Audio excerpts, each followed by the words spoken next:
வணக்கம் நண்பர்களே, வாங்க நாம் இன்றைக்கி மஷ்ரூம் கிரேவி எப்படி செய்யலான்னு பார்க்கலாம். அதுக்கு நான் ஒரு 3 டேபிள் ஸ்பூன் ஆயில் எடுத்துருக்கேன்.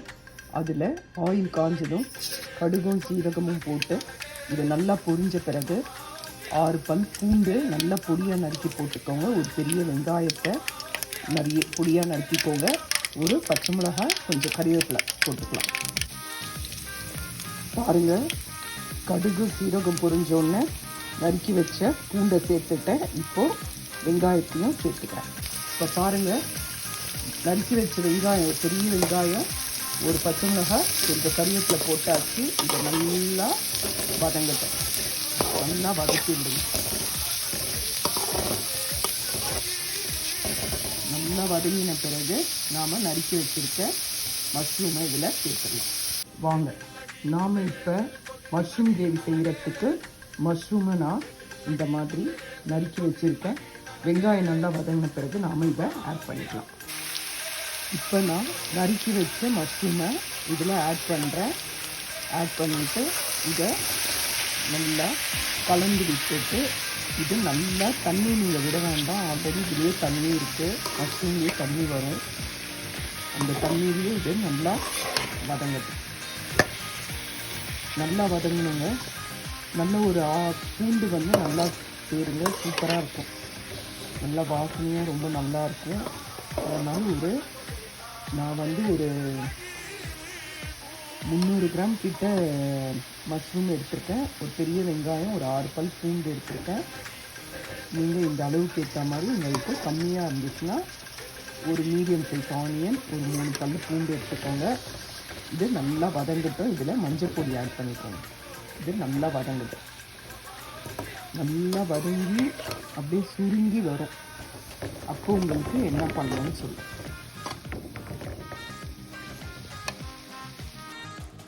இப்போ நான் மஞ்சள் பொடி சேர்த்துட்டேன். இங்கே பாருங்கள், நான் தண்ணியே விடலை.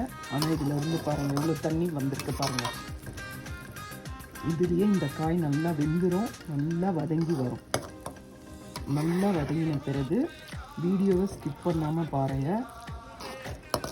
நீங்கள் அப்படியே பாதியில் போயிட்டீங்கன்னா அதுக்கப்புறமா கடைசியில் நான் உங்களுக்கு ஒரு டிப்ஸு சொல்வேன். அப்போ தான் இது அது சேர்த்தா தான் இது ரொம்ப சுவையாக இருக்கும். நீங்கள் இது சப்பாத்தி எல்லாத்துக்குமே தொட்டுக்கிட்டு சாப்பிட்டா ரொம்ப நல்லாயிருக்கும். இப்போ பாருங்கள், காய் நல்லா வதங்கிடுச்சு. பாருங்கள், எண்ணெய் அப்படியே பிரிஞ்சு வந்துடுச்சு பாருங்கள். இந்த அளவுக்கு காய் நல்லா வதங்கணும். இப்போது இந்த ஸ்டேஜில் என்ன பண்ணணுன்னா, ஒரு ஸ்பூன் வெறும் மிளகாய்த்தூள், 2 ஸ்பூன் தனியாத்தூள், 1/2 டீஸ்பூன் ஜீரகத்தூள் இதை போட்டுட்டு நல்லா கலந்து விட்டுக்கோங்க. நல்லா கலந்து விட்டுட்டு இதில் இந்த இந்த காரத்தோட பச்சை வாசனை போகணும். அதனால இதில் ஒரு சின்ன டம்ளரில் 3/4 கப்பு வாட்டர் சேர்த்து இதை நல்லா மிக்ஸ் பண்ணி கொதிக்க விட்டு நல்லா திக்காக வரலன்னா வாங்க இன்னொரு பொருளை இதில் நாம் ஆட் பண்ணணும். இப்போ நான் இதில் வாட்டர் ஆட் பண்ணிட்டேன். இதை நல்லா கலந்து விட்டு வேக விடுங்க. இது நல்லா தண்ணியெல்லாம் வற்றி நல்லா அதே மாதிரியே ஃபஸ்ட்டு ஆன மாதிரியே இது நல்லா சுருங்கி வரணும். வந்த பிறகு நாம் இதில் இன்னொரு பொருளை ஆட் பண்ணிவிட்டு ஒரு 2 நிமிஷம் போட்டு இறக்கிடணும். கொத்தமல்லி இல்லைங்க, அதனால் கொத்தமல்லியை சேர்த்துட்டு இது பண்ணிடுவாங்கன்னு சொல்லிட்டு ஸ்கிப் பண்ணிட போகிறீங்க. வேறு இன்னொரு பொருள் வாங்க பார்க்கலாம். கடைசியாக நாம் இதில் 1/2 டீஸ்பூன் பெப்பர் பவுடர் ஆட் பண்ணிக்கலாம். அவ்வளோதாங்க. இதை நல்லா கலந்து விட்டுக்கோங்க. ஃபுல்லாக கலந்து விட்டோன்னே உங்களுக்கு காரசாரமான மஷ்ரூம் தொக்கு இல்லை கிரேவி கிடைக்கும். உங்களுக்கு இது கொஞ்சம் தண்ணியாக வேணும்னா நீங்கள் இன்னும் கொஞ்சம் தண்ணி ஆட் பண்ணி அப்படியே தொக்கு மாதிரி எடுத்துக்கோங்க. நல்லா ஃப்ரையாக வேணும்னா இந்த மாதிரி ஃப்ரை பண்ணி எடுத்துக்கோங்க. அவ்வளோதாங்க. கடைசியாக நாம் பெப்பர் போட்டு ரொம்ப நேரம் அடுப்பில் வைக்க வேண்டாம். ஒரு கலரி அடுப்பு ஆஃப் பண்ணிடுங்க. காரசாரமான மஷ்ரூம் ரெடி. இதை நீங்கள் தண்ணி விட்டு நல்லா தொக்கு மாதிரியும் பண்ணிக்கலாம், இல்லை இந்த மாதிரி திக்காவும் எடுத்து வச்சுக்கலாம்.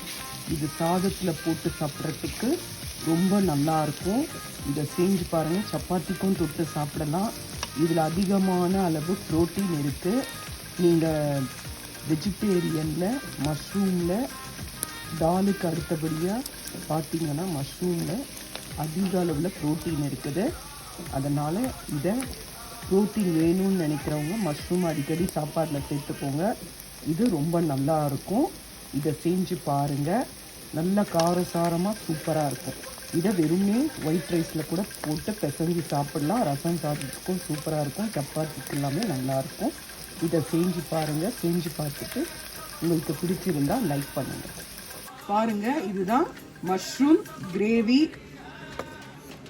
இதை மஷ்ரூம் தொக்குன்னு சொல்லலாம். இந்த மாதிரி லிக்விடாக பண்ணால் இது கிரேவி, தொக்கு, இது ரெண்டுமே எது வேணால் சொல்லலாம். லிக்விட் இல்லாமல் இதை நல்லா வற்றி வச்சு பண்ணாக்கா, நல்லா தண்ணியை வற்ற விட்டுட்டு நல்லா பண்ணிங்கன்னா, திக்காக பண்ணிங்கன்னா அது மஷ்ரூம் ஃப்ரை. இதை ரெண்டு விதமாகவும் நீங்கள் செஞ்சுக்கலாம்.